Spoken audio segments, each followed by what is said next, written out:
ನಮಸ್ಕಾರ ಸ್ನೇಹಿತರೆ, ನಾನಿವತ್ತು ಮನೆಯಲ್ಲೇ ಸಿಂಪಲ್ಲಾಗಿ ಬಿರಿಯಾನಿ ಹೇಗೆ ಮಾಡ್ಕೊಳ್ಳೋದು ಅನ್ನೋದನ್ನು ತಮಗೆ ಈ ವಿಡಿಯೋದಲ್ಲಿ ತೋರಿಸ್ತಾ ಇದ್ದೀನಿ. ಮೊದಲನೇದಾಗಿ ಶುಂಠಿ, ಬೆಳ್ಳುಳ್ಳಿ, ಕೊತ್ತಂಬರಿ ಸೊಪ್ಪು, ಹಸಿಮೆಣಸು, ಪುದೀನ ಮತ್ತು ಇವುಗಳನ್ನು ಒಂದು ಮಿಕ್ಸಿ ಜಾರ್ ತೊಗೊಂಡು ಮಿಕ್ಸಿ ಜಾರ್ನಲ್ಲಿ ಪೇಸ್ಟ್ ಮಾಡ್ಕೋಬೇಕು. ಆ ಪೇಸ್ಟಿಗೆ ಸ್ವಲ್ಪ ನೀರನ್ನು ಹಾಕ್ಕೋಬೇಕು. ತುಂಬ ಗಟ್ಟಿಯಾದ ಪೇಸ್ಟ್ ಏನು ಬೇಡ, ಸ್ವಲ್ಪ ನೀರು ಹಾಕಿ ನೀರು ಥರ ಇದ್ದರೂ ನಡೆಯುತ್ತೆ ಪೇಸ್ಟು.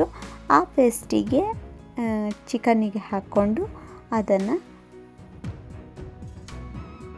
ಹಾಕ್ಕೋಬೇಕು.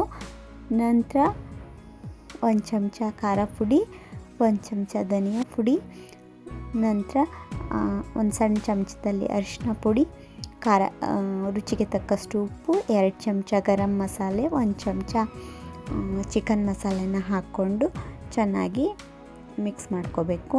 ನಂತರ ಮೊಸರನ್ನು ಹಾಕ್ಕೊಂಡು ಅದನ್ನು ಸಹ ಮಿಕ್ಸ್ ಮಾಡಿಕೊಂಡು ಮೈಗ್ರೇಟ್ ಮಾಡ್ಕೊಳ್ಳಿಕ್ಕೆ ಇಟ್ಕೋಬೇಕು. ನಂತರ ನಾನು ಬಾಸ್ಮತಿ ರೈಸನ್ನು ತೊಗೊಂಡಿದ್ದೀನಿ. ಅದನ್ನು ಚೆನ್ನಾಗಿ ತೊಳೆದು 20 ನಿಮಿಷಗಳ ಕಾಲ ನೆನೆಸಿಡಬೇಕು. ನಂತರ ಒಂದು ದೊಡ್ಡ ಪಾತ್ರೆಯನ್ನು ತಗೊಂಡು, ನಾನು 1 kg ಬಿರಿಯಾನಿ ಮಾಡೋದ್ರಿಂದ ಒಂದು ದೊಡ್ಡ ಪಾತ್ರೆಯನ್ನು ತೊಗೊಂಡಿದ್ದೀನಿ. ಅದು ನೀರು ಹಾಕಿ ನೀರನ್ನು ಕುದಿಸ್ಲಿಕ್ಕೆ ಇಡ್ತಾಯಿದ್ದೀನಿ. ಅದಕ್ಕೆ ಚಕ್ಕೆ, ಲವಂಗ, ಚಕ್ರ ಮೊಗ್ಗು ಮತ್ತು ಪಲಾವ್ ಎಲೆ ಒಂದು 3 ಅಥವಾ 4, ನಿಮಗೆ ಈ ಫ್ಲೇವರ್ ಹೇಗೆ ಬೇಕೋ ಹಾಗೆ ತೊಗೋಬೋದು. ಏಲಕ್ಕಿಯನ್ನು ತಗೊಂಡಿದ್ದೀನಿ. ನಂತರ ಪುದೀನ ಸೊಪ್ಪು ಮತ್ತು ಕೊತ್ತಂಬರಿ ಸೊಪ್ಪನ್ನು ಹಾಕ್ಕೊಂಡು ಸ್ವಲ್ಪ ಬಿಸಿ ಆದಮೇಲೆ ಎಣ್ಣೆನ ಹಾಕ್ಕೋಬೇಕು, ತರ್ತರಿಯಾಗಿ ಬರಬೇಕು ಅಂದರೆ. ನಂತರ ಅಕ್ಕಿಯನ್ನು ಹಾಕ್ಕೊಂಡು ಅಕ್ಕಿ ಬೇಯೋವರೆಗೂ ಬೇಯಿಸ್ಕೊಳ್ತಾ ಇದ್ದೀನಿ. ಒಂದು ಮುಕ್ಕಾಲು ಭಾಗ, ಒಂದು 80% ಅಕ್ಕಿಯನ್ನು ಬೇಯಿಸ್ಕೊಂಡು ನಾನು ಒಂದು ಕಡೆ ತೆಗೆದಿಟ್ಕೊಳ್ತೇನೆ. ನಂತರ ಅದೇ ಪಾತ್ರೆಯಲ್ಲಿ ನಾನು ಎಣ್ಣೆ ಹಾಕ್ಕೊಂಡು ಈರುಳ್ಳಿನ ಫ್ರೈ ಮಾಡ್ಕೊಳ್ತಾ ಇದ್ದೀನಿ. ಈರುಳ್ಳಿ ಗೋಲ್ಡನ್ ಬ್ರೌನ್ ಕಲರ್ ಬರೋವರೆಗೂ ಫ್ರೈ ಮಾಡ್ಕೋಬೇಕು. ಫ್ರೈ ಮಾಡ್ಕೊಂಡ ಈರುಳ್ಳಿಯನ್ನು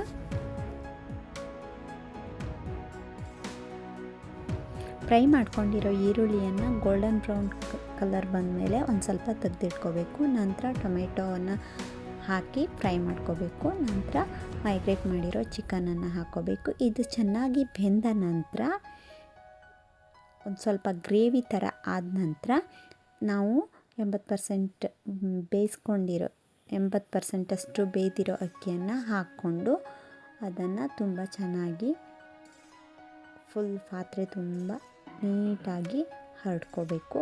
ಹರಡ್ಕೊಂಡ ನಂತರ ಅದಕ್ಕೆ ಗೋಲ್ಡನ್ ಬ್ರೌನ್ ಕಲರ್ ಈರುಳ್ಳಿಯನ್ನು ಹಾಕಬೇಕು ಫ್ಲೇವರ್ಗಾಗಿ. ನಂತರ ಪುದೀನವನ್ನು ಹಾಕಿ, ಪುದೀನ ಸೊಪ್ಪನ್ನು ಹಾಕಿದ ನಂತರ ಒಂದು 4ರಿಂದ 5 ಚಮಚ ತುಪ್ಪವನ್ನು ಹಾಕಬೇಕು. ಇದರಿಂದ ಫ್ಲೇವರು ತುಂಬಾ ಚೆನ್ನಾಗಿ ಬರುತ್ತೆ ಮತ್ತು ಬಿರಿಯಾನಿನೂ ಕೂಡ ತರ್ತರಿಯಾಗಿ ಬರುತ್ತೆ. ಹೀಗೆ ಮಾಡಿದ ನಂತರ ಮುಚ್ಚಿ ಅದ್ರ ಮೇಲೆ ಕಲ್ಲು ಅಥವಾ ಏನಾದರೂ ಗಟ್ಟಿಯಾದ ವಸ್ತುವನ್ನು ಇಟ್ಟು ನಂತರ ಒಂದು 15 ನಿಮಿಷದ ನಂತರ ಓಪನ್ ಮಾಡಬೇಕು. ತುಂಬಾ ಚೆನ್ನಾಗಿ ಬಂದಿರುತ್ತೆ ಬಿರಿಯಾನಿ. ನಿಮಗೆ ಈ ರೆಸಿಪಿ ಇಷ್ಟ ಆದರೆ ಲೈಕ್, ಶೇರ್, ಸಬ್ಸ್ಕ್ರೈಬ್ ಮಾಡಿ.